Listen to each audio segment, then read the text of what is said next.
Lindsay here, also known as AKA Handy Mum, and I'm going to run through my new van. So I did a little introduction in my first video on my project and my conversion and the trip across Australia that's happening in a month, so I've got my work cut out. But yeah, I've only had it a couple of weeks and I've been finding some really quirky things around it. It's really cool, like just exploring the van itself. But it's essentially 8 seats. So we've got 2 seats in the front and 3 seats kind of running through the middle, and then there's like a row of seats in the back. So I just started to kind of realize that, you know, as what I want to do in terms of the conversion is great, but I've also got to think about my family. So I'm a mum, that's why I'm called Handy Mum and not Handy Man.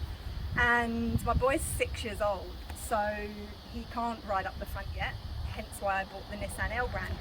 So I've essentially got him still in the back. If you have a look in here, I've still got his seat fixed in the back, so that's going to, you know, stay for when we go on trips ourselves.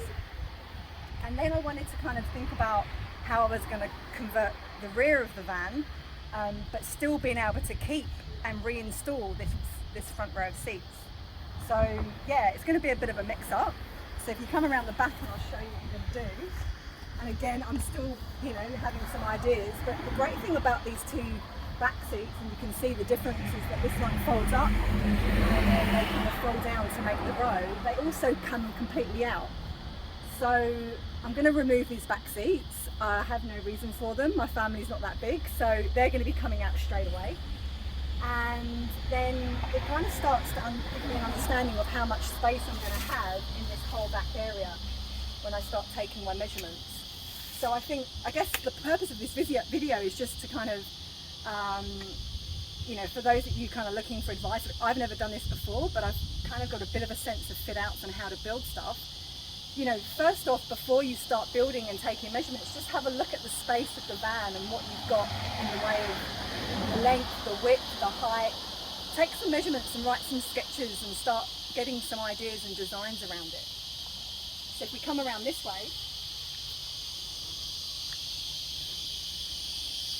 and have a look, what I've done is I've initially just set this front row to be exactly where it needs to be.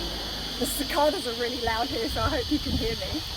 But now that I've got this row set, I know exactly how much space I've got. So the plan is to have a back area that's got a bed, essentially a kitchenette area and some storage, and then be able to remove these seats and have access from the side door, but also from the back door.